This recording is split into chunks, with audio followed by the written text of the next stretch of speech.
हीच मुची प्रार्थनान, हेच मुचे मागणी. माणसाने माणसाशी माणसा सम वागणे.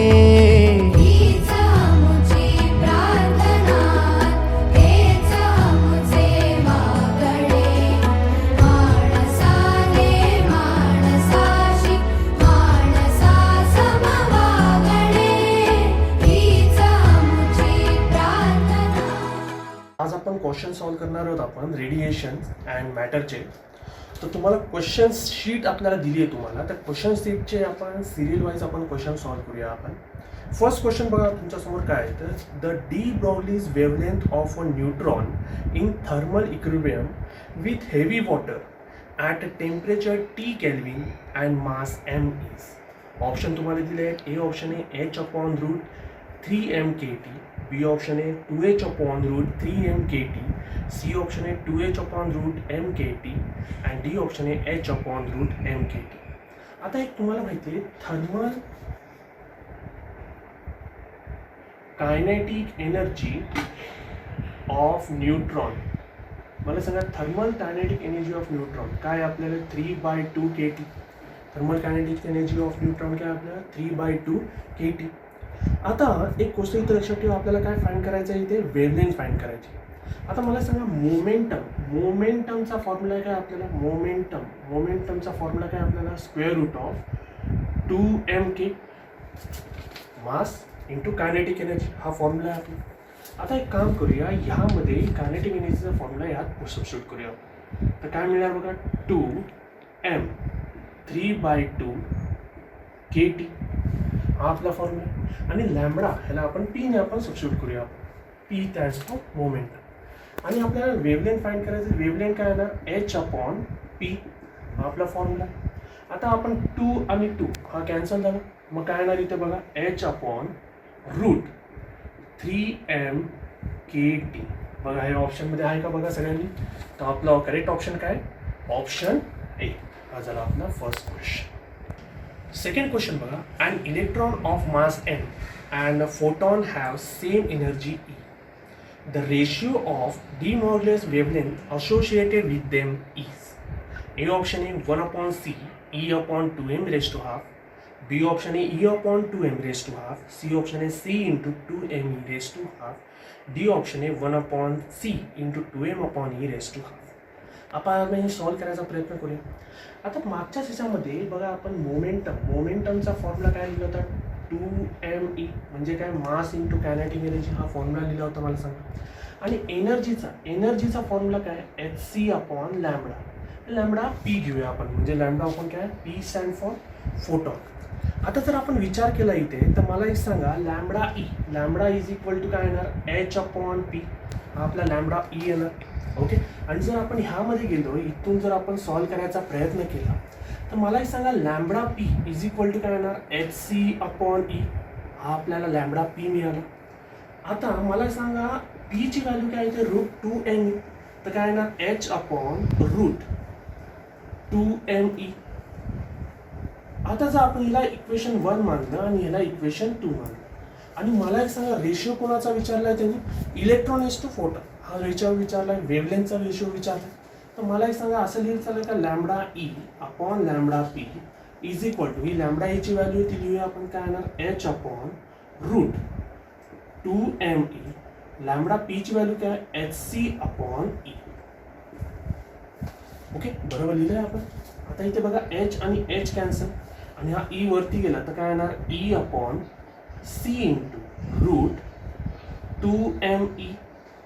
आता बघा e/√e आहे ना, तर इथं √e/c इंटू √2m. तर इथे काय येणार, असं लिहू शकतो 1/2 e/2m रेज टू हाफ. बघा हे आपला आन्सर आलं.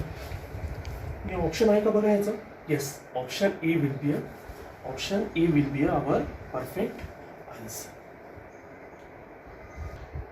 नेक्स्ट क्वेश्चन आहे आपला, which of the following figures shows the variation of particle momentum and associated with the de Moivre's wavelength. आता एक तुम्हाला मी ऑप्शन पण इथे लिहून दाखवतो, कारण की ग्राफिकल आहे. मोस्टली ध्यान लक्षात ठेवा, एक ग्राफिकल सम सॉल्व करण्याची पण एक मस्त पद्धत असते. आपल्याला खूप काही गोष्टी शिकायलाही मिळतात की आपण ह्याच्यातनं काय करतोय आपण. मी सेकंड ऑप्शन इथे लिहून टाकतो, तुम्ही इथे बघा लॅम्बडा आणि हा पी लिहून टाकतो बघा, हे ग्राफ. सी ऑप्शन आहे बघा, हा असा आहे, हा पी लॅम्बडा. आणि डी ऑप्शन आहे आपला बघा, हा असा, हा पी आणि हा लॅम्बडा. आता बघा इथे काय विचारलंय की ह्यामधला कोणता ग्राफ आपल्याला मोमेंटम आणि डी ब्रॉग्लीज वेव्हलेंथचं रिलेशन शो करतो.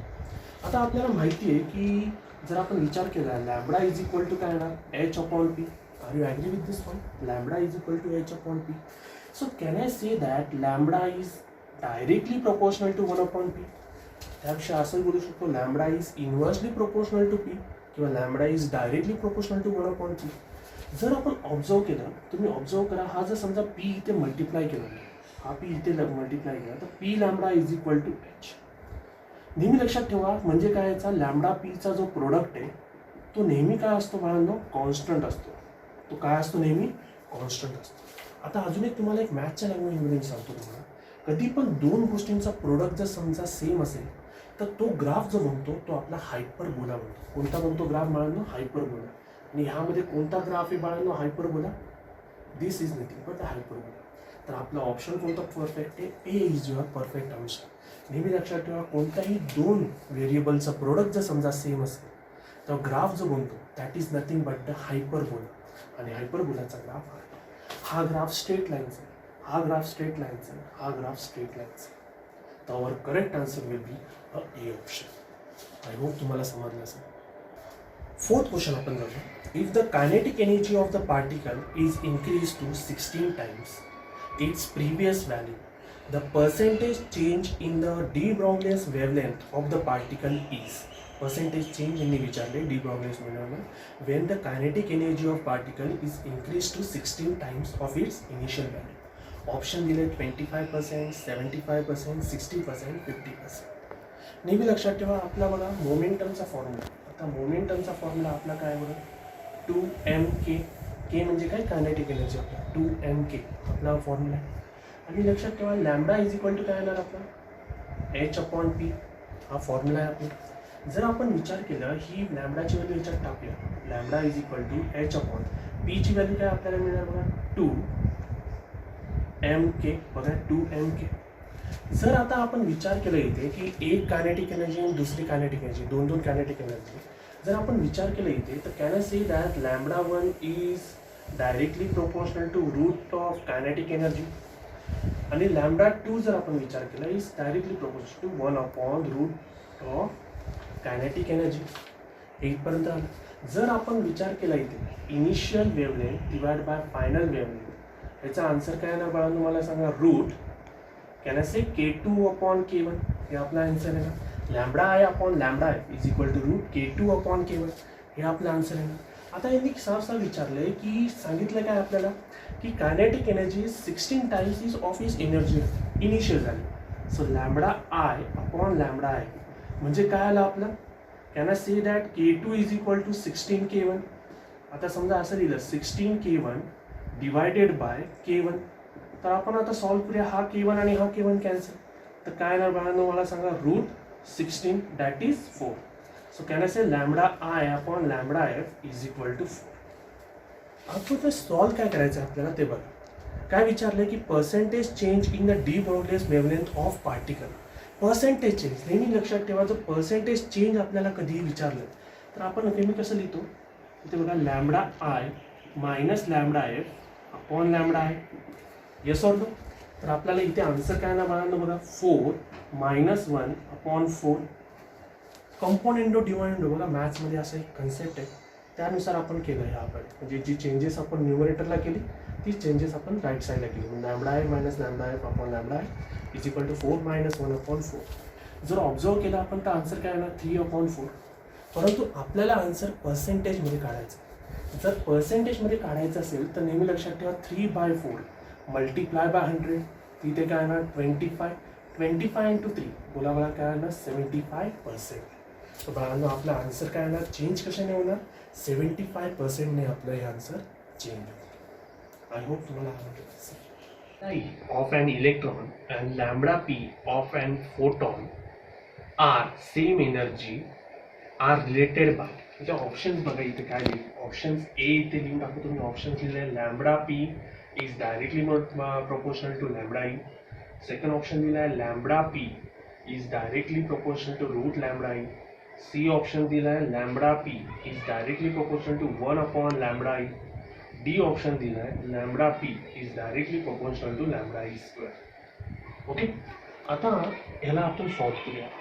आता मला एक सांगा, मोमेंटमचा फॉर्म्युला काय आपला square root of 2me mass into kinetic energy हा आपला फॉर्म्युला आहे. आणि लॅम्बडा इज इक्वल टू आपण काय लिहितो h/p. हा लॅम्बडा इज इक्वल टू आपला फॉर्म्युला आहे h/p. आता जर विचार केला आपण एनर्जीचा फॉर्म्युला काय आलेला आहे, एनर्जीचा फॉर्म्युला काय येतो hc/λp, फोटॉनचा एनर्जीचा फॉर्म्युला. तर मला हे सांगा lambda p is equal to काय ना hc/E हा आपला फॉर्म्युला आहे ना. आता एक काम करूया, ही जी आपली ही व्हॅल्यू ह्याच्यात टाकूया. Lambda is equal to h/p. So lambda e is equal to काय ना h/रूट 2me. इथपर्यंत झालं. आता एक काम करूया, दोघ्या साईडला स्क्वेअर करूया. दोघे साईडला स्क्वेअर केल्यानंतर काय ना lambda e square is equal to h²/2me हे झालं. आता मला एक सांगा, जर आपण ऑब्झर्व केलं इथे, तर मला एक सांगा जर इथे टाकलं आपण, तर मला सांगा इथे काय येणार बघा hc/E आहे ना. So lambda e square is equal to, जर आपण विचार केला एनर्जीचा आपण विचार केला, एनर्जी काय ना hc/λp हे आपण ह्याच्यात टाकूया. तर काय येणार बघा h²/2 into m into hc/λp हे असं झालं. h आणि h कॅन्सल झाला. तर बघा lambda e square is equal to lambda p वरती गेलं तर काय येणार h λp/2mc. जर ऑब्झर्व केलं तर बघा हा h कॉन्स्टंट आहे, 2 कॉन्स्टंट आहे, m कॉन्स्टंट आहे, c कॉन्स्टंट आहे. तर इथे काय येणार बाळांनो मला सांगा lambda e square is directly proportional to lambda p. तर बघा यामध्ये ऑप्शन कोणतं आहे, तर आपला option D is our perfect answer.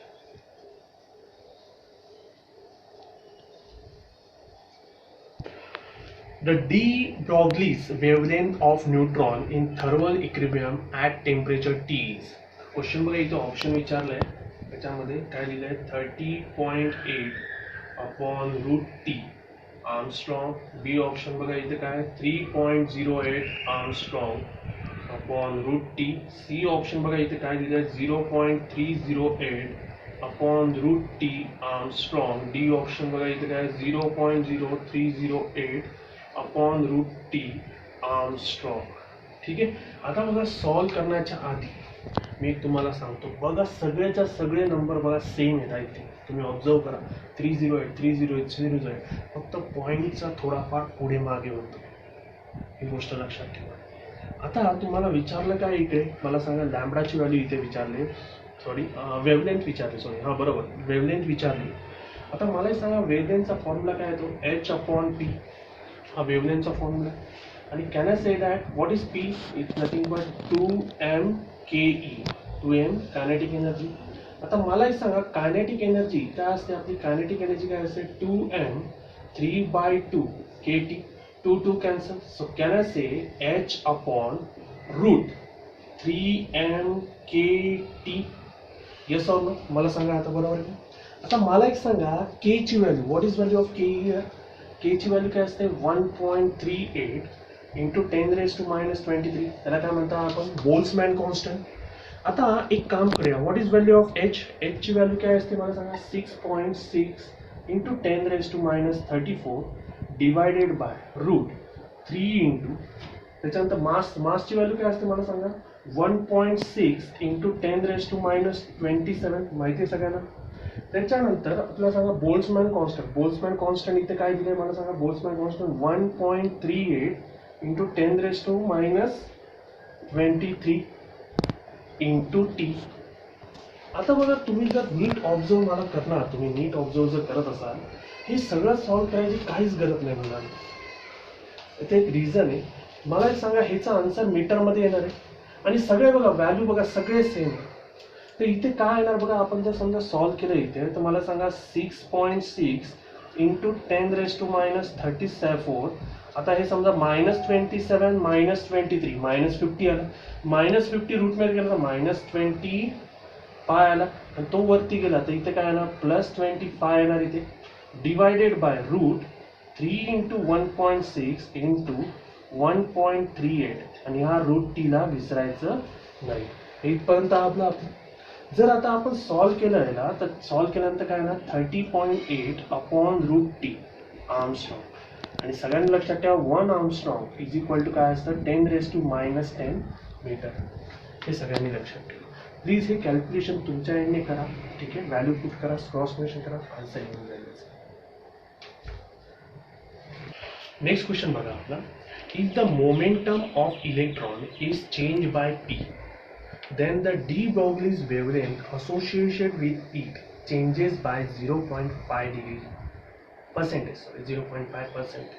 The initial momentum of electron will be. Option बघा इथे काय दिलं आहे 200p, बी ऑप्शन दिलं आहे इथे 400p, सी ऑप्शन दिला आहे p/200, डी ऑप्शन दिला आहे 100p. ओके, आता तुम्हाला सगळ्यांना माहिती आहे लॅम्बडाचा फॉर्म्युला काय, lambda is equal to h/p. आपण याला असं लिहू शकतो का h इंटू p⁻⁻1 असं लिहू शकतो. आता नेहमी लक्षात ठेवा, आता एक तुम्हाला एक बेसिक फॉर्म्युला सांगतो. कधी पण असे चेंजवाले जर सगळी सम येते तर मॅथमॅटिक्सने आपल्याला एक सिम्पल फॉर्म्युला दिला आहे. तो कसा अप्लाय करायचा ते बघायला. So can I say lambda is equal to y⁻a multiply by z⁻b. ह्याच्यात जर समजा चेंज आपल्याकडे आले तर चेंज याचं कसं करायचं, delta lambda upon lambda is equal to a into delta y/y plus b into delta z/z. हा सिम्पल फॉर्म्युला अप्लाय करायचा म्हणजे आपल्याला 90 आन्सर येतं बरोबर की आपलं काय चाललंय इथे. जर आपण इथे अप्लाय केलं तर मला सांगा इथे काय येणार आहे. फर्स्टला जर अप्लाय केला तर delta y/y lambda, delta lambda upon lambda is equal to काय येणार डेल्टा p/p. हे झालं आपलं, हे आन्सर आलं. आता ह्याला आपण एक काम म्हणूया, ह्याला p मानूया आणि ह्याला इनिशियल मानूया pi म्हणूया. आता चेंजेस काय झालं बघा, चेंज काय डेल्टा लॅम्बडा. नेहमी लक्षात ठेवा मॅथ्सच्या लँग्वेजमध्ये डेल्टा म्हणजे चेंज. आता चेंज काय आलं 0.5. So can I say 0.5 upon 100 is equal to p/pi. हे झालं आपलं. आता जर आपण याला सॉल्व करायचा प्रयत्न केला तर मला सांगा इथे काय येणार याचं. Can I say 1/200 is equal to p/pi. Can I say pi is equal to 200p. आपल्याला चेंज ह्याच्याने किती झालंय 200p. That's your final answer. Next question बघा आपलं काय. Electron use in an electron microscope are accelerated by voltage of 25 kilovolt. If the voltage is increased to 100 kilovolt, then the de Broglie's wavelength associated with the electron will. A option तुमच्यासाठी दिला आहे increase by 2 times, second option decrease by 2 times, C option आहे decrease by 4 times, D option आहे increase by 4 times. आता de Broglie's वेव्हलेंथचा potential डिफरन्सचा रिलेशनचा formula आहे आपला lambda is equal to square root of 12.27 upon u. हा formula लक्षात ठेवा, वेव्हलेंथ आणि आपला पोटेन्शियल डिफरन्सचा हा फॉर्म्युला आहे. तर मला एक सांगा यामध्ये आपण एक काम करूया, इनिशियल वेव्हलेंथ λ1 मानूया, इनिशियल वेव्हलेंथ λ1 मानूया आणि फायनल वेव्हलेंथ λ2 मानूया. तर आपला फॉर्म्युला काय आहे बघा square root of can I say v2 upon v1. हा आपला फॉर्म्युला आहे ना. आता जर आपण क्वेश्चनमध्ये विचार केला आपण, आता मला एक सांगा इन्क्रीज टू 100 किलोवोल्ट. तर एक काम करूया v2 इज इक्वल टू काय दिलं 100 kilovolt, v1 is equal to काय दिलं 25 किलोवोल्ट. तर काय नाही ते λ1 अपॉन λ2 इज इक्वल टू काय ना square root of 100 upon 25. So can I say that 100 upon 25 is 4? What is square root of 4 is 2. So can I say that lambda is equal to 2 λ2. आता मला एक सांगा फायनल विचारले λ2 चं विचारले ना wavelength. So can I say that λ2 is half times λ1. म्हणजे जो दुसरा वेव्हलेंथ आपली जनरेट होती ती हाफ ऑफ इनिशियल वेव्हलेंथ. तर इट इज मला सांगा इथे काय होणार decrease by 2. It is decrease by 2. Divide झालं ना डिक्रीज बाय 2 मल्टिप्लाय बाय 2 असतं इन्क्रीज बाय 2 डिवाइड बाय 2 आलं तर it is decrease by 2. That's your answer. Let's go ahead with the next question. पुढचा क्वेश्चन आपण बघूया. In the Davison and Germer experiment, the velocity of electrons emitted from the electron gun can be increase by. Option दिले इथे बघा काय, increasing the potential difference between anode and filament, increasing the filament current, decreasing the filament current, decreasing the filament potential difference between anode and filament. आता potential energy आपल्याला जेव्हा आता mostly आपण बोलूया डेव्हिजन अँड जर्मन एक्सपेरिमेंट काय, it's depend upon mostly kinetic energy and potential energy, mostly त्याच्यावर depend असतो. आता जर पोटेन्शियल एनर्जीचा विचार केला तर काय येणार, E इंटू V0 आणि is equal to kinetic energy half M V square. Mostly हा याच्यावर हा फॉर्म्युला आहे, kinetic energy and is equal to potential energy. यावर डिपेंड आहे आपला हा डिव्हिजन अँड जर्मन एक्सपेरिमेंट. आता जर आपण ऑब्झर्व केलं की हा जो आहे हा ई मोस्टली आपला कॉन्स्टंट असतो, ठीक आहे, हा ई बार जो आहे मोस्टली आपला कॉन्स्टंट असतो. हाफ एम हा पण आपला मोस्टली कॉन्स्टंट असतो. जर आपण आता ऑब्झर्व केलं, आपण जर आपण ऑब्झर्व केलं, can I say that V square is directly proportional to V0. Yes or no? V square is directly proportional to V0. आपण असं लिहू शकतो V is directly proportional to square root of V0. आता ह्याचा अर्थ काय, what is V0? It is nothing but the potential difference. म्हणजे आपलं काय केलं, जसा पोटेन्शियल डिफरन्स इन्क्रीज करणार तशी वेलोसिटी वाढणार. आणि क्वेश्चन तोच विचारलाय बघा, काय विचारलाय, the velocity of electron emitted from electron gun can be increase by. म्हणजे ही वेलोसिटी जर आपल्याला इन्क्रीज करायची असेल तर आपल्याला हे पोटेन्शियल इन्क्रीज करावं लागेल. तर ह्याच्यासाठी आपलं परफेक्ट आन्सर काय, increasing the potential difference between anode and filament. First option is the right answer. Next question आपण बघूया इथे, in the phenomena of, question वाचून दाखवतो बघा, in the phenomena of electric discharge through a gases at low pressure. काय बोलले इथे, through a gases at low pressure, colour glow in the tube appears as a result of. म्हणजे colour जो glow होतो as a result of म्हणजे काय show करतो ते. मी एकदा क्वेश्चन रीड करून दाखवतो, ऑप्शन रीड करून दाखवतो येतं. Excitation of electrons in items, collision between the atoms of a gas, collision between the charged particle emitted from the cathode and atoms of a gas, collision between different electrons of the atoms of the gas. नेहमी लक्षात ठेवा, आता याची पद्धत सांगतो की हे काय, in the case of electric discharge at low pressure. Low pressure इथे सांगितले. आता नेहमी लक्षात ठेवा की समजा हा कॅथोड आहे आणि आपला कॅथोड आहे सपोज, तर नेहमी लक्षात ठेवा आयन्स फ्लो होता तिकडून. नेहमी लक्षात ठेवा आयन्स फ्लो होता. आता आयन्स जे फ्लो होतात आपले, तर आयन्स जे फ्लो होतात ते कोलाइड होतात कॅथोड बरोबर. नेहमी लक्षात ठेवा आयन जे फ्लो होतात ते काय होतात, फ्लो होतात कोणावर कोलाइड होतात, कॅथोड बरोबर. आणि त्याच्यानंतर नेहमी लक्षात ठेवा gas molecules at low pressure, gas molecule सुद्धा आयोनाइज होता. आयोनाइजचा अर्थ काय बाळांनो, what is meaning of ionise, positive negative generate होतात. तर ह्यामुळे लक्षात ठेवा ह्या क्वेश्चनचं आपलं परफेक्ट आन्सर आहे the collision between the charge particle emitted from the cathode and atoms of the gas. तर मला लक्षात ठेवा colour glow in the tube. नेहमी लक्षात ठेवा तुमची ट्यूबलाईट पण असते बघा, ट्यूबलाईटमध्ये जेव्हा तुमचं खराब होऊन जाते तेव्हा ब्लॅक कलर जनरेट होतो. तो कन्व्हर्ट कशामुळे होतो, it is a nothing but collision between charge particle emitted from the cathode and atoms of the gas. म्हणजे काय होणार इथे, आयन्स म्हणजे कॅथोड मधून जे आयन्स येतात ते आणि गॅस पार्टिकल जे बाहेर निघतात त्या दोघांचं कोलिजन झाल्यामुळे तो कलर जनरेट होतो. ते आपल्याला ह्या मेथडने शो होतं. तर आपलं ऑप्शन आहे सी. ओके, नेक्स्ट क्वेश्चन बघायचे. A particle of mass 1 mg milligram has same wavelength as an electron moving with velocity 3 into 10 raised to 6 meter per second. The velocity of the particle is, मी परत एकदा question वाचून दाखवतो. The particle of mass 1 milligram has the same wavelength as an electron moving with a velocity 3 into 10 raised to 6 meter per second. The velocity of the particle is, मी इथे option लिहून दाखवतो. velocity of particle काय दिलंय, 2.7 into 10 raised to minus 18 meter per second. P option काय, 9 into 10 raised to minus 2 meter per second. C option काय 3 into 10⁻⁻31 metre per second. D option आहे 2.7 into 10⁻⁻21 metre per second. हे आपले option आहे. आता एक काम करूया, इथे काय बोललेत बघा, मास एक विचारलंय, मास ऑफ पार्टिकल दिले ना. आता मला एक सांगा मास ऑफ इलेक्ट्रॉन, मला सांगा mass of electron, mass of electron काय असतो आपला 9.1 इंटू 10⁻31 kg. हा काय असतो आपला मास ऑफ इलेक्ट्रॉन. आता मास ऑफ, इथे जर समजा प्रोटॉन, इथे बघितलं कोणत्याही पार्टिकलचा मास, इथे काय दिलं, इथे पार्टिकलचा मास काय दिलं, इथे 1 milligram.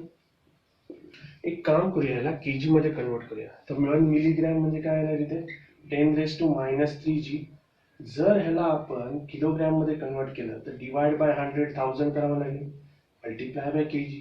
So can I say that 10⁻6 kg, हे आता 10⁻6 kg. मास ऑफ इलेक्ट्रॉन आपल्याला काय दिले, मास ऑफ इलेक्ट्रॉन काय माहिती, आपल्याला माहिती असायला पाहिजे 9.1 इंटू 10⁻31 kg. आता मला एक सांगा, can I say that lambda is equal to h upon p. Can I say that p is nothing but the momentum. आणि आपण असं लिहू शकतो h upon mv. Can I say that h upon mv. तर can I say that mv is equal to h upon lambda, हे constant झालं. mv is equal to h upon lambda, हे constant झालं. तर आपण जर समजा असा विचार केला तर can I say that m1 is inversely proportional to v1, ह्याच्यावरनं कॉन्स्टंट बनतो. तर can I say that m1 upon m2 is equal to v2 upon v1. बघा m1 upon m2 is equal to v2 upon v1. आता एक काम करूया, m1 आहे ना, याला पार्टिकल m मानूया आपण. तर याला काय ना 3 इंटू 10⁻⁻, काय दिलंय आपल्याला 6. ठीक आहे, हा वेलॉसिटी मानूया, ह्याची वेलॉसिटी मानूया. ठीक आहे, एक काम करूया आपण, ह्याला वेलॉसिटी मानूया. त्याच्यानंतर काय ना divide by v2 is equal to 10⁻6 divided by 9.1 into 10⁻31. आता जर आमचं सॉल्व केलं आपण, मला सांगा v2 इज इक्वल टू काय ना 3 into 10⁻6 into 9.1 into 10⁻31 divided by इथे काय ना 10⁻6. ओके, जर आपण ऑब्झर्व केलं इथे तर 10⁻6 वरती गेला तर 10⁵ येणार, इथे म्हणजे 6 येणार. -31 प्लस 6 काय येणार 25, 25 प्लस 6 काय येणार इथे 31. आणि जर आपण हे समजा सॉल्व केलं ह्याच्यात, तर सॉल्व केल्यानंतर आन्सर काय येतात 27.3 इंटू 10⁻19. आणि जर ऑप्शन्स हे आपल्याला जर कम्पेअर करायचं असेल तर काय येणार इथे 2.73 into 10⁻18 metre per second. That's your final answer. Okay, I hope समजलं सगळ्यांना. In a discharge tube, ionization of enclosed gas is produced due to collision between. म्हणजे काय, एन्क्लोज गॅस मध्ये म्हणजे ट्यूब मध्ये, एन्क्लोज ट्यूब मध्ये गॅसचं आयोनायझेशन कोणामध्ये होतं, कोलिजन कोणामुळे झाल्यामुळे ते गॅसचं आयोनायझेशन होतं. ऑप्शन बघा इथे दिले, negative electrons, neutral atoms molecules. B option दिले फोटॉन्स अँड न्यूट्रल ॲटम्स और मॉलिक्युल्स, न्यूट्रल गॅस ॲटम्स और molecules, positive ions and neutral atoms और मॉलिक्युल्स. ठीक आहे. आता नेहमी लक्षात ठेवा, डिस्चार्ज ट्यूब, सपोज ही आपली डिस्चार्ज ट्यूब आहे, पॉझिटिव्ह निगेटिव्ह आपले पार्ट्स आहेत, त्याच्यामध्ये पोटेन्शियल डिफरन्सेस असतात. आता नेहमी लक्षात ठेवा, इलेक्ट्रॉन्स जे ह्यामध्ये आहेत ते मूव्ह होतात. हे जे इलेक्ट्रॉन्स आहेत ते इलेक्ट्रॉन्स काय होतात, सगळेचे सगळे मूव्ह होतात. आता हे इलेक्ट्रॉन समजा मूव्ह झाले, आता हे मूव्ह झाल्यानंतर काय होतात की ह्यांची इलेक्ट्रॉन चार्ज असल्यामुळे, डिस्चार्ज थोडे चार्ज असल्यामुळे कायनेटिक एनर्जी यांची इन्क्रीज होते. आणि हे त्याच्यानंतर काय होणार, कोलाइड होतात न्यूट्रल आयटम्स बरोबर. कोणाबरोबर कोलाइड होतात, नेहमी न्यूट्रल आयटम्स बरोबर कोलाइड होतात हे सगळे. आता न्यूट्रल आयटम बरोबर कोलाइड झाल्यामुळे काय होतं, ते न्यूट्रल आयटमला आयोनाइज करतात. हे इलेक्ट्रॉन हे न्यूट्रल आयटमला काय करतात, आयोनाइज करतात. तर त्यामुळे जे आपल्या गॅसमध्ये जे आयोनायझेशन होतं, त्यामुळे कशामुळे होतं, हे इलेक्ट्रॉन्स आणि न्यूट्रल आयटम्स. तर आपला ऑप्शन आहे negative electrons and neutral items. Next question बघा इथे काय, which of the following moving particles moving with same velocity. Option तुमच्याकडे क्वेश्चन्स आहेत ते फक्त वाचून दाखवतो. Moving with same velocity has largest wavelength of matter waves. तर आता ऑप्शन बघा इथे काय आहे. इथे ऑप्शन दिले इलेक्ट्रॉन्स, बी ऑप्शन दिला इथे अल्फा पार्टिकल, सी ऑप्शन दिला इकडे प्रोटॉन, डी ऑप्शन दिला इथे न्यूट्रॉन. हे आपलं क्वेश्चन्स दिले. आता आपला जो चॅप्टर चाललाय डी ब्रॉगलीज वेव्हलेंथ, त्याचे डी ब्रॉगलीज वेव्हलेंथचा फॉर्म्युला काय येते आपला lambda is equal to H upon M V. हा आपला formula lambda is equal to काय एच अपॉन एम व्ही. आता सर समजा आपण विचार केला इथे लार्जेस्ट वेव्हलेंथ विचारली, तर बघा इथे आपण जो ऑब्झर्व केला lambda is inversely proportional to mass, किंवा आपण बोलू शकतो wavelength is directly proportional to 1 upon mass. ह्याचा अर्थ काय, ज्याचं मास सर्वात कमी त्याची वेव्हलेंथ काय येणार जास्त येणार. आणि तुम्हाला सगळ्यांना माहिती असायला पाहिजे की बीटा पार्टिकल, नेहमी लक्षात ठेवा बीटा पार्टिकलचं मास जे असतं ते सर्वात कमी असतं. नेहमी लक्षात ठेवा बीटा पार्टिकलचं मास जे असतं ते सर्वात काय असतं कमी असतं. बीटा पार्टिकल हॅज लीस्ट मास. तर नेहमी जेवढं ज्याचं कमी मास त्याचं लॅम्बडा काय येणार जास्त येणार. तर आपला आन्सर काय येणार ऑप्शन ए इलेक्ट्रॉन्स. बघा इथे काय which one of the following statement is not true for the cathode rays. म्हणजे क्वेश्चन बोलून दाखवतो त्याच्यावर आपण डिस्कस करूया इथे. फर्स्ट ऑप्शन आहे cathode ray produce heat when incident on metal. Yes हे ट्रू आहे. Cathode rays produce a heat when incident on a metal. Cathode ray travels in straight line. सगळ्यांना माहिती. Yes it is also true. Cathode ray travels in a straight line. C option आहे cathode ray do not reflect in electric field. बघा हे electric field आहे, तर यामध्ये सांगितलंय की cathode rays do not reflect in electric field. सरळ जातो आपण. एक काम करूया, हे ऑप्शन थोडंसं स्टॉप करूया, एकदम थांबूया जरा थोडं. डी ऑप्शन आहे cathode ray produces fluorescence in when they fall on certain metal. तुम्हाला सगळ्यांना माहिती आहे कोणत्याही मेटलवर समजा हीट झालं कोणताही कॅथोड रे तर आपल्याला मार्क होतो. हे खरं. तर ए सी बी डी हे बरोबर आहे, ठीक आहे. पण तो सी ऑप्शन आता वाचून दाखवूया. बघा cathode ray do not deflect in electric field. नेहमी लक्षात ठेवा cathode ray is a combination of alpha beta gamma. Alpha particle always attracted towards negative terminal, beta particle always attracted toward positive terminal आणि gamma raise असे असतात. तर नेहमी लक्षात ठेवा डिफ्लेक्ट होणार म्हणजे होणार. तर ऑप्शन्स आपलं हे चुकीचं आहे की cathode ray do not deflect in electric field. Deflect होतात इन इलेक्ट्रिक फील्ड. क्वेश्चन मध्ये येते काय the wavelength associated with an electron escalated through a potential difference of V is equal to 100 volt. ठीक आहे. Is of the order of म्हणजे wavelength त्याची पहचानली. याचा option बघा इथे काय दिले तुम्हाला 1000 आर्मस्ट्रॉंग, बी ऑप्शन दिले 100 आर्मस्ट्रॉंग, सी ऑप्शन दिले 10.5 आर्मस्ट्रॉंग, डी ऑप्शन दिले 1.2 आर्मस्ट्रॉंग. हे आपलं क्वेश्चन इथे दिलाय. तर आता आपल्याला सॉल्व्ह करायचं आहे काय लॅम्बडाची व्हॅल्यू फाइंड करायची. आता लॅम्बडाची व्हॅल्यू कशी फाइंड करणार ते बघूया आपण. आपण फर्स्ट एक काम करूया कायनेटिक एनर्जी फाइंड करूया. कायनेटिक एनर्जी आपण कशी फाइंड करणार आपण V into Q standard formula आपला. Q is nothing but charge. तर व्होल्टेज किती दिलाय 100 आणि आपल्याला चार्ज काय 1.6 इंटू 10 रेज टू मायनस 19. तर सॉल्व्ह केल्यानंतर काय येणार 16 इंटू 10 रेज टू मायनस 18. आपण जर समजा मोमेंटम फाइंड केला का √2m के, तर ह्याच्यामध्ये आपण व्हॅल्यू टाकूया 2 into what is value of mass. Mass सगळ्यांना माहिती आहे काय असतं 9.1 into 10 raise to minus 31 into 16 into 10 raise to minus 18. हे आपलं आलं. आणि आपला लॅम्बडाचा व्हॅल्यू फाइंड आहे सगळ्यांना काय आहे ना h अपॉन पी. बरोबर. तर h ची व्हॅल्यू काय आपल्याला इथं 6.62 into 10 raise to minus 34 divided by इथे काय येणार बघा 2 into 9.1 into 10 raise to minus 31 into 16 into 10 raise to minus 18. आता फक्त एवढं लक्षात ठेवा आपल्याला फक्त हे कॅल्क्युलेशन करायचं आहे.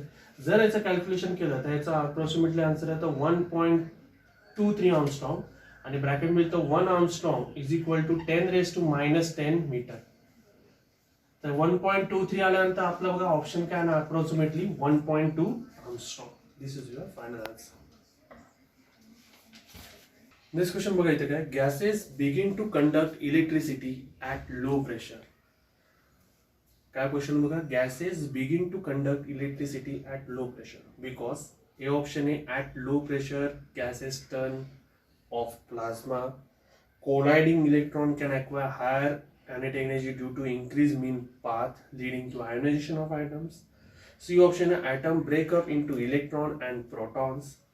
Electron in an atom can move freely at low pressure. आता ह्या गोष्टी मी तुम्हाला सांगतो की आता सपोज हा कोणता तरी एन्व्हायरमेंट आहे आपला आणि एन्व्हायरमेंटमध्ये आपला हाय प्रेशर असल्यामुळे काय होतं, सिंपल गोष्ट लक्षात ठेवा, हाय प्रेशर असल्यामुळे काय होतं की हे सगळे एलिमेंट पॅक होऊन जातात. त्यामुळे कोणत्याही ॲटम्सला किंवा इलेक्ट्रॉन्सला मूव्ह व्हायला जास्त मीन फ्री पाथ भेटतच नाही. यामध्ये जेव्हा हाय प्रेशर असतो तेव्हा mean free path is very less when there is a high pressure. आणि व्हेरी हाय प्रेशर असल्यामुळे ते इलेक्ट्रॉन कोणत्याही न्यूट्रल ॲटम बाबा कोलाइड होण्याचे चान्सेसच नाही. आणि असल्यामुळे कायनेटिक एनर्जी पण त्याची पार्टिकलची काय असते, कमी असते Wien there is a high pressure. आता एक काम करूया, Wien there is a low pressure जर असलं, यामध्ये लो प्रेशर असल्यामुळे काय होणार, इलेक्ट्रॉन्स मूव्ह होणार. ठीक आहे, लो प्रेशर असल्यामुळे काय होणार, इलेक्ट्रॉन्स मूव्ह होणार. आणि इलेक्ट्रॉन्स मूव्ह असल्यामुळे त्यांना कायनेटिक एनर्जी काय होणार, त्याची इन्क्रीज होणार. कायनेटिक एनर्जी का इन्क्रीज होणार, कारण की मीन फ्री पाथ भेटतोय. त्यामुळे कायनेटिक एनर्जी इन्क्रीज झाल्यामुळे न्यूट्रल आयटम बरोबर ते कोलाइड होणार आणि न्यूट्रल आयटमला काय करणार, ते आयोनाइज करणार. सो आपलं नेहमी लक्षात ठेवा, gases begin to conduct electricity at low pressure because आपला option B is right answer. Colliding electron can acquire higher kinetic energy due to increased mean path leading to ionization of atoms. That's your answer.